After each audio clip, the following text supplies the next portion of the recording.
Il y a des désirs d'enfance qui paraissent banals, presque anodins.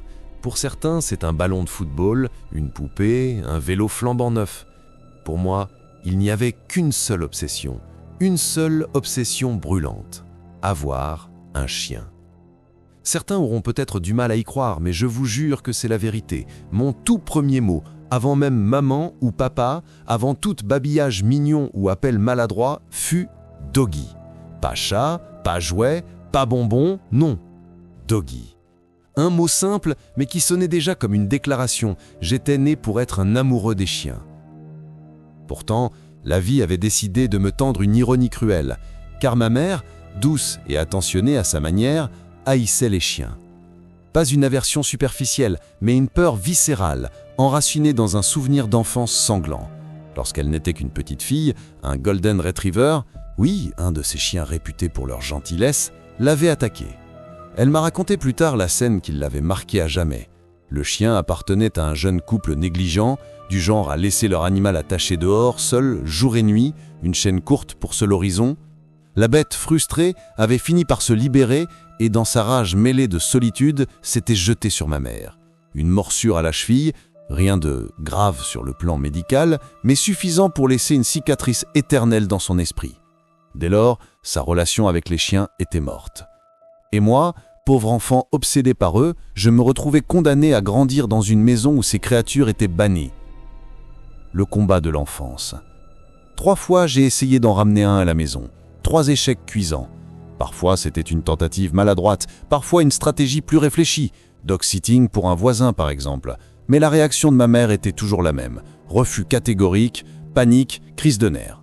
Elle prononçait son « absolument pas » sous aucun prétexte, comme une sentence irrévocable. Puis, nous passions une journée entière fâchés, sans nous parler. Toujours 24 heures exactement, comme un étrange rituel familial. C'était ça l'enfance, des bonheurs, mais aussi des frustrations impossibles à combattre. Les bonheurs, pas de facture, pas de travail, pas de responsabilité écrasante. Les frustrations, ne pas avoir le pouvoir de renverser l'autorité maternelle, surtout lorsqu'il s'agissait des chiens. Mais tout changea un matin de mai. 20 mai 2010, le jour de la liberté. Ce jour-là, j'avais 18 ans. Le soleil s'était à peine levé que je fourrais déjà mes affaires dans le coffre d'une vieille Ford Cavalier, cabossée mais vaillante, achetée pour $1100. L'excitation battait dans ma poitrine comme un tambour de guerre. Enfin, je pouvais vivre ma propre vie. Première destination, Angels Animal Shelter, le refuge local pour animaux. J'y avais déjà mis les pieds 19 fois l'année précédente, comme un pèlerin revenant sans cesse au même sanctuaire. À la 6e visite, Fred, le gérant du refuge, m'avait lancé en plaisantant « Puisque tu hantes l'endroit, autant que tu sois payé, non ?» C'est ainsi que j'avais décroché un petit boulot là-bas. Nettoyer des cages, promener des chiens, remplir des gamelles. Rien de glorieux, mais chaque minute passée dans cet endroit était pour moi une bouffée d'oxygène. Fred, c'était le cœur du refuge. Un homme dans une soixantaine, corpulent, avec un humour grinçant et un porte-clés orné du logo des Grateful Dead. Patron, concierge, réparateur, confident, il cumulait tous les rôles. Quand j'arrivais ce matin-là, il m'accueillit d'un sourire fatigué. « Déjà 1 an, hein ? Le temps file !»« Tu rigoles, l'année la plus longue de ma vie, » répondis-je. « Alors, crois-moi gamin, ce n'est que le début. Tu verras, les années peuvent sembler encore plus longues. » Ce rire complice, c'est là le début d'une journée qui allait changer ma vie. Le corridor des cages. Fred ouvrit la lourde porte du chenil, les aboiements jaillirent comme une tempête sonore. Je connaissais déjà chaque museau, chaque regard, chaque histoire. Border collie, peut-être. Berger allemand, peut-être. Mais soudain, quelque chose troubla la routine. Un aboiement inconnu. Il provenait du fond du corridor, une pièce que j'avais toujours cru réservée au stockage. Fred fronça les fronts quand je lui fis remarquer. « Tu as entendu ?»« Non. »« Ouf !»« Si, là !»« Je t'assure que... »« Ouf !» À contre-cœur, il sortit son trousseau de clés et marcha vers la porte au bout du corridor. « Écoute bien, gamin. Celui-là, il est spécial. Il est arrivé la semaine dernière, seul, agressif, prêt à attaquer tout ce qui bouge. J'ai mis 3 heures à le coincer. On doit le faire piquer dans quelques jours. » Ces mots résonnèrent comme un glas. Mais mon cœur battait d'une excitation irrépressible. La porte s'ouvrit sur une cage obscure. Je m'approchais, ignorant les mises en garde de Fred. Soudain, l'animal bondit hors des ombres, son brevet chaud contre mon visage et me lécha la joue. Fred écarquilla les yeux. Eh bien, ça alors? Le prétendu monstre m'avait choisi. À ce stade de l'histoire, si vous aimez les récits sombres et glaçants comme celui-ci, pensez à vous abonner à la chaîne YouTube Nuit d'horreur. Vous ne voudrez pas manquer la suite. L'animal avait bondi hors de l'ombre comme une tempête. Je m'attendais à des crocs, à un rugissement bestial, à ce fameux monstre le plus enragé que Fred décrivait avec effroi. Mais non, ce fut une langue râpeuse, un souffle chaud et un regard étrange, à la fois sauvage et doux. Je ris nerveusement. Fred, lui, restait figé, la bouche entr'ouverte, son éternelle tasse de café tremblant dans sa main. « C'est impossible », murmura-t-il. Impossible peut-être, mais c'était bien réel. La créature me fixait comme si elle venait de retrouver un compagnon perdu de longue date. J'étendis la main à travers les barreaux et, au lieu d'un coup de mâchoire, je reçus un appui tendre de sa tête massive contre ma paume. « Qu'est-ce qu'il est ?» demandai fasciné. « Un mélange de berger allemand et de loup, si tu veux mon avis. Trop grand, trop puissant pour être un simple chien. Et crois-moi, tu ne peux pas le garder. La loi a interdit ce genre de bestiole ici. » Mais mon esprit avait déjà pris sa décision. Peu m'importaient les lois ou les menaces, cet animal m'avait choisi, et je savais au plus profond de moi que je ne pouvais pas l'abandonner. « Alors donne-moi ces papiers, Fred. Je m'en occupe. »« Ton oncle va me tuer, et ta mère encore plus. » « Laisse ma mère en dehors de ça. Je prends la responsabilité. » Il secoua la tête, désespéré, mais finit par me tendre un vieux dossier. En l'acceptant, je signais sans le savoir un pacte silencieux qui allait bouleverser mon existence. La route vers la cabane. Mon oncle Todd possédait une cabane au bord d'un lac, à une vingtaine de kilomètres de la ville. Un vieux bâtiment décrépit, mais avec l'essentiel. Eau courante, électricité, et surtout, personne pour me dire non. Le loup-chien s'installa sur la banquette arrière de ma Ford cavalier cabossé. Il ne couina pas, n'aboya pas même un halètement de stress. Simplement assis, les yeux rivés sur les arbres et l'eau noire qui défilait derrière les vitres, il semblait méditer. Cette sérénité avait quelque chose de troublant. Arrivé à la cabane, le soleil déclinait déjà. L'air sentait la pluie, lourd et métallique. Je sortis du coffre quelques provisions minables, des boîtes de soupe, des paquets de nouilles instantanées et 2 gros bidons d'eau. « Oh merde, j'ai oublié les croquettes », grommelai-je. Je me tournai vers lui. « Bon, mec, ce soir, c'est soupe au poulet pour toi. » À ma surprise, il lécha simplement le bas de mon pantalon, comme pour dire « d'accord », et resta collé à mes pas. Mais au moment où je posais le pied sur la première marche du porche, son comportement changea. Il s'immobilisa, muscles tendus, oreilles dressées. Ses yeux ne quittaient pas la cabane. Un grondement sourd monta de sa gorge, pas dirigé contre moi, mais contre quelque chose à l'intérieur. « Allez, viens, c'est juste une vieille maison vide !» tentai-je. Rien à faire. Il resta planté là, refusant de franchir le seuil. Ce fut seulement après plusieurs minutes et une poignée de beef jerky que je réussis à l'attirer à l'intérieur. Mais même là, il avançait prudemment, les pattes lourdes, comme si le plancher lui-même l'inquiétait. Le lieu avait une odeur d'abandon. Poussière, bois humide, renferné. Le toit laissait passer l'eau de pluie par 5 trous béants, mais heureusement, mon oncle avait laissé des seaux rouillés un peu partout. Chaque goutte tombant dans le métal résonnait comme une horloge macabre. La lumière du jour déclinait. Je rassemblai quelques branches, des journaux détrempés, et réussis à rallumer le vieux foyer. Le feu crépita dans l'âtre, projetant des ombres dansantes sur les murs couverts de fissures. L'animal, enfin apaisé, s'allongea près de la chaleur. Je le regardai longuement. Son corps puissant, ses yeux d'ambre, sa respiration lente. Un mot jaillit naturellement de mes lèvres. Wolf. Il tourna la tête vers moi, inclina légèrement ses oreilles, puis ferma les yeux, comme s'il acceptait son nouveau nom. La nuit tombe. La fatigue me gagna rapidement. Je déroulai une vieille couverture sur le canapé et m'endormis avec le bruit de la pluie en fond, bercé par le souffle régulier de Wolf. Mais le repos ne dura pas. Un grondement sourd me réveilla en sursaut. Wolf, dressé, fixait la fenêtre. La pluie marteillait les vitres, le tonnerre grondait loin derrière. Une lure d'éclairs révéla, l'espace d'une seconde, une silhouette dehors. Pas un animal, pas un homme, quelque chose d'inhumain. Grand, courbé, la peau tendue sur une forme qui n'était pas faite pour elle. Mon cœur manqua un battement, Wolf grondait plus fort, et je compris à cet instant que ma nouvelle vie avec lui ne serait pas seulement d'amour et de liberté, mais de cauchemars éveillés. Si cette tension vous glace déjà le sang, c'est le moment parfait pour vous abonner à la chaîne YouTube Nuit d'horreur. La suite de ce récit va devenir encore plus sombre, et vous ne voulez pas manquer ça. Le grondement du tonnerre fit vibrer les vitres. La pluie, devenue torrent, ruisselait sur le toit comme un millier de doigts pressés.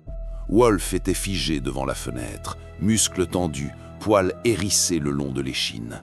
Son corps entier vibrait d'un instinct primal. Quelque chose approchait. Je m'avançai lentement, les yeux fixés sur le dehors. Un nouvel éclair illumina la clairière, et c'est là que je le vis. Une ombre, immobile, dressée entre deux troncs, trop grande pour être un homme, trop tordue pour être un animal. Une silhouette sans visage net, comme si sa peau avait été tirée de travers, mal ajustée sur une ossature étrangère. Je déglutis avec peine. « Tu l'as vu toi aussi, pas vrai ?» murmurai-je à Wolf. Ses oreilles pivotèrent, confirmant ma peur. Un bruit sec résonna soudain. Pas un coup de tonnerre, non, un pas lourd, puis un autre. Lenteur délibérée, comme si la créature savourait chaque seconde de son approche. Je me précipitai vers le comptoir, attrapai le premier objet solide, un tisonnier du foyer. Pas grand-chose, mais c'était mieux que mes mains nues. Wolf se plaça entre moi et la porte, grognant d'une intensité qui glaçait le sang. Le plancher vibra, le porche gémit sous un poids monstrueux. La poignée de la porte tourna, doucement, comme une main qui teste une serrure. Je retins ma respiration. Un silence lourd s'abattit, puis soudain... Boum! La porte vola en arrière, s'écrasant contre le mur dans un fracas de bois éclaté. Un souffle glacé entra dans la cabane, emportant pluie et feuilles mortes. La silhouette emplissait l'encadrement. Sa tête se pencha de côté, dans un geste presque curieux. Wolf bondit avant même que je puisse l'arrêter. La lutte. Le choc fut brutal. Le corps massif de Wolf percuta les jambes de la créature, la repoussant sur le porche. Un cri strident, métallique, s'éleva dans la nuit, comme un grincement de fer contre du verre. La pluie se mit à battre plus fort, comme si le ciel lui-même tremblait. Wolf planta ses crocs dans son bras déformé, secouant avec une rage féroce. Mais la chose riposta. Elle souleva mon compagnon de toutes ses forces et le fracassa contre le sol détrempé. Une fois, 2 fois, chaque impact résonnait dans mes os. « Non !» hurlai-je, courant dans la tempête, brandissant le tisonnier. La créature me remarqua enfin. Son visage se tourna vers moi. Pas d'yeux, pas de traits, juste une peau pâle et lisse, coupée par une fissure béante qui semblait sourire. Je frappai de toutes mes forces. Le fer heurta son crâne dans un bruit de cuir mouillé. Elle vacilla à peine. Ses griffes s'abattirent en retour, lacérant ma chemise, traçant 3 sillons brûlants le long de mes côtes. Je tombai en arrière, le souffle coupé. Wolf, malgré la douleur, retrouva son élan et attaqua ses jambes. L'abomination chancela, poussa un sifflement déchirant, puis recula brusquement vers la forêt. En un instant, elle avait disparu dans l'obscurité, engloutie par les arbres. Les conséquences. Je restai allongé sur le seuil, la pluie me fouettant le visage. Mon torse brûlait sous les griffaux, chaque respiration un supplice. Wolf s'approcha, trempé, haletant, blessé à la patte arrière. Malgré tout, Il posa sa tête contre mon bras, comme pour s'assurer que j'étais encore vivant. On a survécu, balbutie-je. Nous rentrâmes à l'intérieur, titubant comme deux soldats revenus d'une guerre trop longue. Je barricadai la porte brisée avec tout ce que je pouvais trouver, un vieux buffet, la table basse renversée, des chaises empilées. Chaque meuble devint une arme de fortune contre l'horreur qui rôdait dehors. Wolf s'allongea, haletant, et je découvris alors la gravité de sa blessure. Sa patte arrière était lacérée de 3 longues entailles rouges, gonflées, saignant encore. Il n'avait pas gémi pendant le combat, mais maintenant il tremblait de douleur. Je m'agenouillai, caressant sa fourrure détrempée. « Tiens bon, mon pote, tu es plus fort que ça. » Le feu s'éteignait, laissant la cabane plongée dans une obscurité épaisse. Seul le bruit du vent et de la pluie, ponctué des respirations douloureuses de Wolf, emplissait l'air. Chaque seconde qui passait rallongeait la nuit, comme si l'aube n'allait jamais revenir. Cette nuit-là, je compris que nous n'étions pas seuls dans ces bois et que ce que j'avais vu n'était pas une hallucination, mais une chasse commencée. Le temps s'était figé. La pluie martelait toujours le toit, mais le silence entre 2 grondements d'orage semblait encore plus pesant que le vacarme. Wolf reposait contre moi, sa respiration rauque ponctuée de gémissements étouffés. Ses yeux, pourtant, ne se détournaient pas de la porte barricadée. Il savait. Il sentait que la menace rôdait toujours. Je serrai les dents. Rester enfermé ici? Attendre que la chose revienne? Frapper à la porte? Impossible. Nous devions partir. On ne peut pas rester, Wolf. Si elle revient, on est mort. Je ramassai mes clés, enfilai mon vieux sweat trempé et me redressai. Chaque mouvement tirait sur mes côtes griffées, mais l'adrénaline faisait taire la douleur. Je soutins Wolf, qui boitait, et nous sortîmes dans le déluge. Le vent nous frappa comme une gifle. La pluie horizontale fouettait mes yeux au point de m'aveugler presque. Le sentier n'était plus qu'un bourbier de boue et de branches arrachées. La vieille Ford Cavalier était là, mi-enfouie dans la gadoue, comme une bête à l'agonie. Je tirai la portière arrière et aidai Wolf à grimper à l'intérieur. Il gémit, mais se cala tant bien que mal sur la banquette. Je claquai la porte, m'installai côté conducteur et tournai la clé. Clic. Rien. Je serrai les dents, retentai. Clic, clic, clic. Les voyants du tableau de bord s'allumèrent, puis s'éteignirent dans un dernier soupir électrique. Allez, merde. 3e tentative. Silence. Le moteur refusait de s'éveiller. La pluie battait de plus belle. Je sortis en trombe, soulevant le capot. Une bouffée glaciale me heurta la poitrine. La lampe de poche tremblait dans ma main. Quand la lumière balaya les entrailles du moteur, mon sang se glaça. Les câbles, les faisceaux, tout avait été déchiqueté. Pas coupé, pas arraché net. Déchiqueté. Comme si des griffes avaient fouillé les entrailles métalliques de la voiture. Je lâchai un juron et rabattis le capot d'un coup sec. La créature n'était pas seulement apparue pour nous attaquer. Elle avait pensé. Elle avait préparé notre piège. Je regagnai l'habitacle. Wolf me fixait, ses yeux brillants dans l'ombre. C'est foutu. On ne part pas d'ici ce soir. Sa respiration était lourde, douloureuse. Il ne pourrait jamais parcourir plusieurs kilomètres à pattes dans cet état. Et moi, j'étais incapable de l'abandonner. Alors nous rebroussâmes chemin, trempés jusqu'aux os, glissant sur la boue pour retrouver la cabane sinistre. À l'intérieur, tout semblait encore plus sombre. La porte tenait à peine, fissurée, mais je renforçai la barricade avec tout ce que je pus déplacer. Un vieux buffet, le canapé tiré en travers, des planches arrachées d'un placard. Mes mains tremblaient, mais ne s'arrêtaient pas. Wolf s'effondra près de l'âtre, haletant. Je l'enveloppais d'une couverture trouée et restai à genoux à ses côtés, le tisonnier serré dans ma main. La pluie redoublait. Le vent hurlait dans les fissures. Mais dans le chaos extérieur, un nouveau son surgit.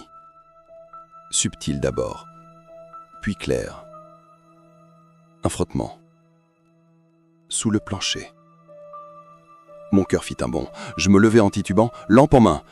Le son continuait, un glissement, un raclement juste sous mes pieds. La cabane avait un vieux vide sanitaire, accessible par une trappe. Et cette trappe, je ne l'avais même pas vérifiée en arrivant. Je parcourus le couloir étroit menant au placard du fond.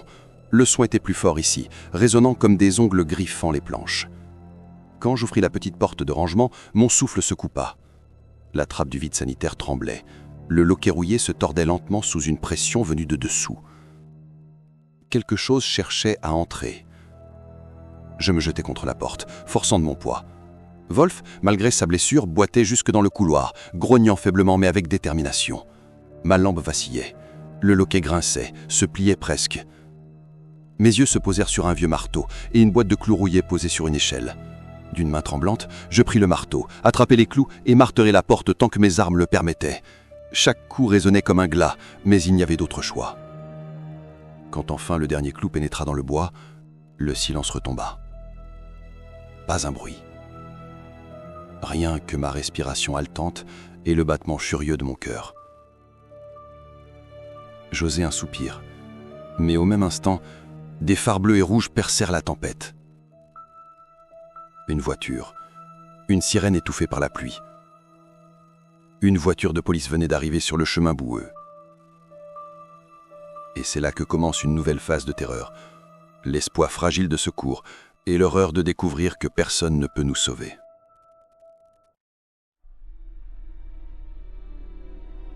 Les phares rouges et bleus se reflétaient sur les murs fissurés de la cabane, éclaboussant la pièce de couleurs irréelles. Pendant une fraction de seconde, j'ai cru que tout allait s'arrêter, que ce cauchemar allait enfin prendre fin. Wolf grogna, mais cette fois son grognement n'était pas un avertissement. C'était de la confusion.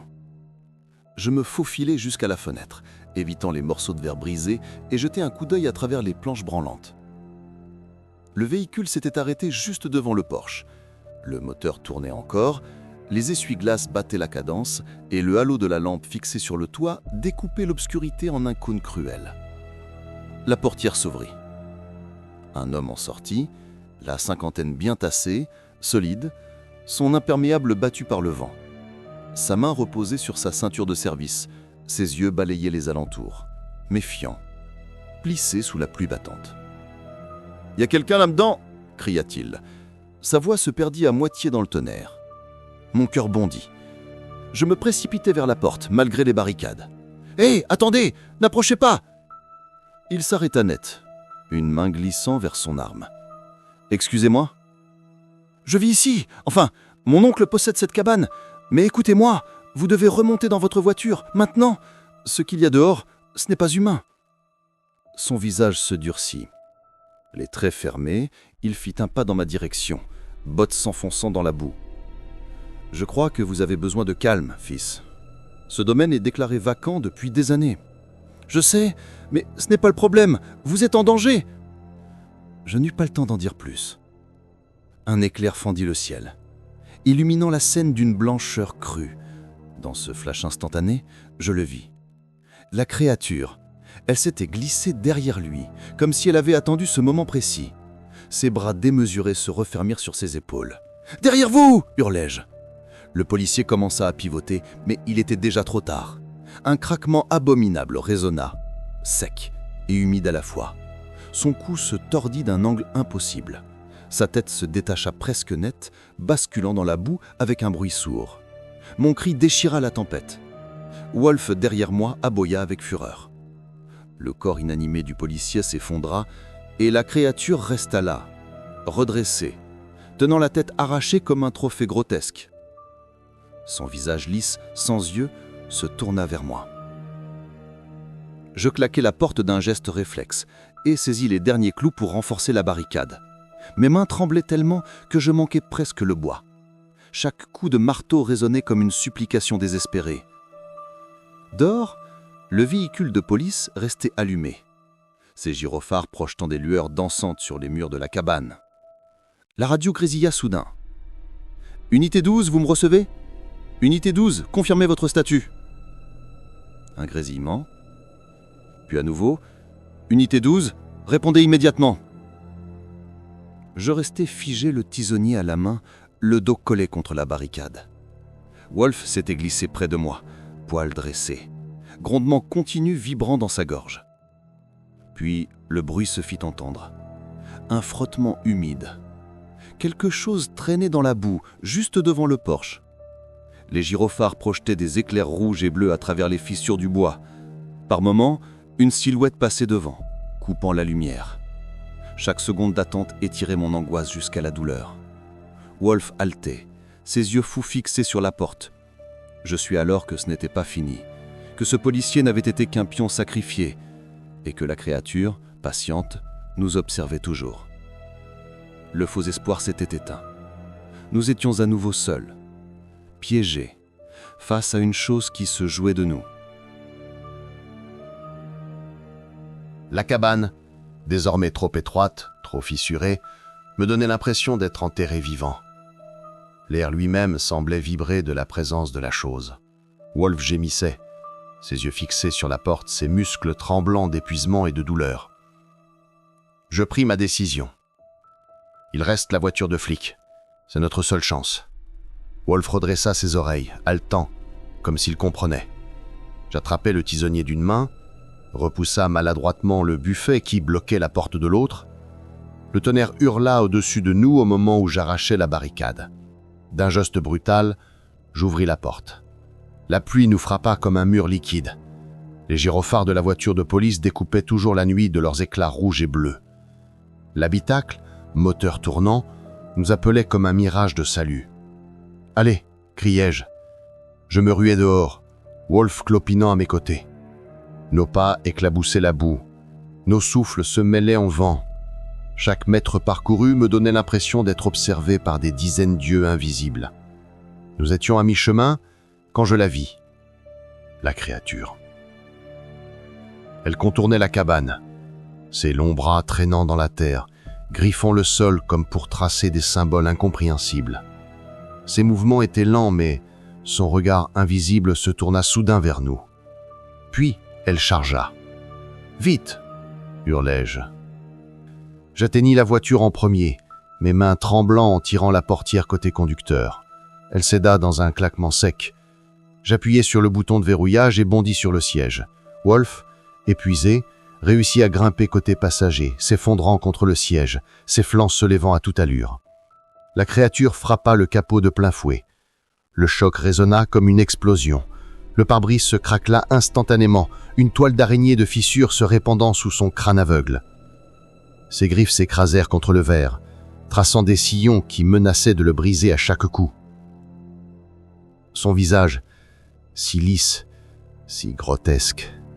Pas d'yeux, pas de nez, juste cette bouche béante, fondue trop large, comme un masque de cauchemar. J'ai hurlé, enfoncé la pédale d'accélérateur. Les pneus patinèrent dans la boue, projetant des gerbes noires. Le moteur rugit. La voiture bondit en arrière, projetant la créature sur le capot, puis la fit basculer sur le toit. Son corps heurta le métal dans un vacarme sourd, puis glissa sur le pare-brise fissuré. Ses griffes raclèrent la tôle, un hurlement strident s'échappant de sa gorge sans fond. Je passai la vitesse, enclenchai la marche avant et appuyai de toutes mes forces. « Accroche-toi, Wolf !» La voiture bondit en avant. La créature qui se redressait déjà se retrouva percutée de plein fouet. Son corps se plia contre le pare-choc avant, bascula sur le toit dans un bruit d'os brisé et disparut dans la boue derrière nous. Je ne regardais pas en arrière. Je n'osais pas. La route forestière s'ouvrait devant nous, étroite, déchiquetée par la pluie. Les branches fouettaient le pare-brise, les pneus dérapaient dans chaque virage, mais je ne relâchais pas la pédale. Wolf haletait à mes côtés, le sang tachant le siège passager. Ses yeux pourtant restaient fixés sur la route, comme s'il refusait de clore les paupières avant d'être certain que nous étions hors de danger. La pluie commença à se calmer, remplacée par un ciel grisâtre. Pas l'aube, mais quelque chose de moins sombre. Je respirais à grands coups, mon cœur battant à me briser la poitrine. Derrière nous, dans la profondeur de la forêt, un hurlement éclata. Pas animal, pas humain. Une plainte monstrueuse qui se propagea entre les troncs comme une malédiction. Wolf releva la tête, moi aussi, et nous comprîmes. Ce n'était pas fini. Nous avions gagné quelques kilomètres, mais pas la guerre. À ce moment de l'histoire, si vous êtes toujours là, c'est que vous aimez frissonner. Abonnez-vous dès maintenant à la chaîne YouTube Nuit d'horreur, la suite de ce récit est encore plus terrifiante, et croyez-moi, vous ne voudrez pas manquer ça. La route se déroulait devant nous comme une cicatrice sombre à travers les bois. Le moteur du véhicule de patrouille hurlait à chaque montée. Mes mains crispées sur le volant tremblaient encore. Wolf, recroquevillé sur le siège passager, altércheblement. Son flanc blessé laissait des traces écarlates sur la banquette. Chaque virage pris trop vite me rappelait que je n'avais pas gagné. J'avais juste repoussé l'inévitable. Et pourtant, une silhouette de briques et de néons finit par apparaître à travers la pluie, le poste du shérif. Quand je m'arrêtais devant le bâtiment, le moteur gronda une dernière fois avant de s'éteindre. J'avais à peine ouvert la portière que 2 adjoints sortirent, armes au poing. « Descendez du véhicule, tout de suite !» Je levai les mains, le souffle coupé. « Je suis pas un danger. Écoutez-moi, il y a quelque chose dans les bois, et un de vos hommes, il est mort. » Ils échangèrent un regard lourd, puis abaissèrent légèrement leurs armes. L'un d'eux s'approcha, jeta un coup d'œil à Wolf. « Qu'est-ce que c'est que ce truc ?»« C'est un chien. Enfin, pas seulement. C'est compliqué, mais ce n'est pas lui le problème. » Ils m'escortèrent à l'intérieur, leurs bottes laissant des traînées de boue sur le carrelage froid. Dans une petite salle éclairée par un néon tremblant, on me fit asseoir. Un café froid glissa devant moi. Je ne le touchais pas. Mes mains tremblaient trop. Le shérif entra, grand, moustachu, l'air tiré d'avoir vu trop d'histoires étranges. Il s'assit en face, les bras croisés. « Alors, expliquez-moi ce qui s'est passé là-bas. » Je pris une inspiration, puis je déversai tout. La cabane, la créature, la porte enfoncée, le policier décapité, tout. Le shérif resta silencieux, son regard perçant ne quittant pas mon visage. Lorsqu'enfin je me tus, il soupira longuement. « Vous vous rendez compte de ce que vous êtes en train de dire, fils ? Je sais comment ça sonne, mais vous devez me croire. J'ai vu cette chose. Et Wolf aussi. Regardez ses blessures. » Un adjoint entra cet instant murmurant quelque chose à l'oreille du shérif. Son visage se turcit. « On a envoyé 3 voitures sur place. La cabane est bien là. Fenêtres brisées, griffures sur la porte, des traces de sang aussi. Mais... » Il marqua une pause. « Pas de corps. Pas de policiers, pas de créatures. » Mon estomac se noua. « C'est impossible. Je l'ai vue. Elle l'a tué sous mes yeux. » Le shérif tapota la table de son index. « Je ne dis pas que vous mentez, mais sans preuve. Tout ce qu'on a, c'est une histoire d'un gamin trempé et d'un chien ensanglanté. Vous comprenez ?» Je baissai la tête. Le café refroidi vouerait au rythme de mes mains tremblantes. On me laissa repartir au petit matin. Wolf marchait difficilement, mais refusait de quitter mon côté.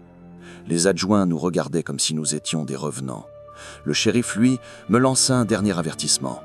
« Restez joignable, et si vous vous souvenez de quoi que ce soit, appelez. » Mais je savais que ça ne changerait rien. Il n'avait pas trouvé de corps, pas trouvé la chose. Elle était toujours là. De retour chez moi, les jours passaient. Wolf boitait encore, mais il retrouvait peu à peu sa force. Moi, je n'arrêtais pas de revivre cette nuit.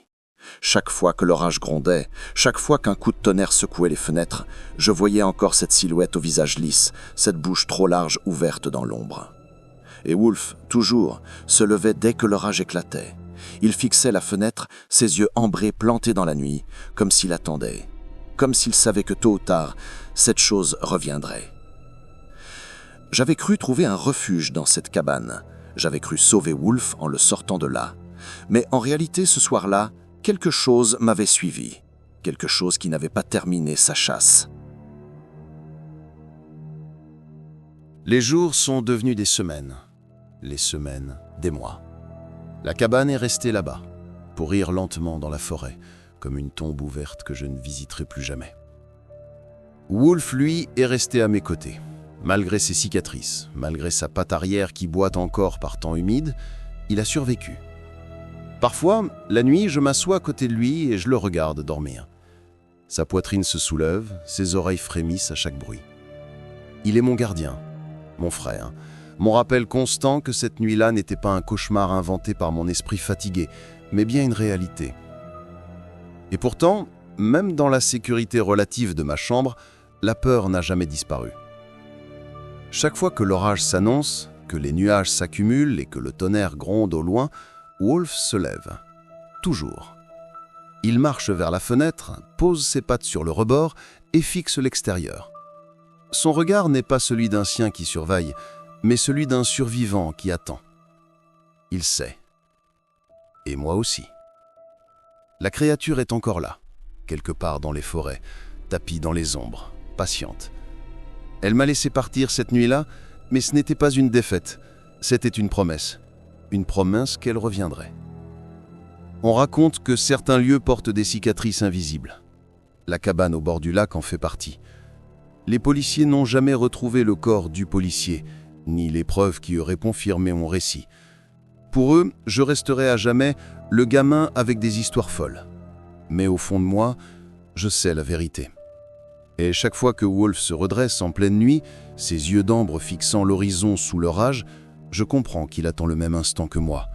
L'instant où, à nouveau, la pluie frappera le toit et où cette silhouette sans yeux franchira le seuil d'une porte. Cette histoire n'a pas de fin heureuse. Elle n'a peut-être même pas de fin du tout, parce que certaines horreurs ne disparaissent jamais. Elles attendent. Si cette histoire vous a glacé le sang, abonnez-vous maintenant à la chaîne YouTube Nuit d'horreur. Chaque semaine, des récits encore plus sombres et plus troublants vous attendent. Et souvenez-vous, parfois, la réalité est bien pire que la fiction.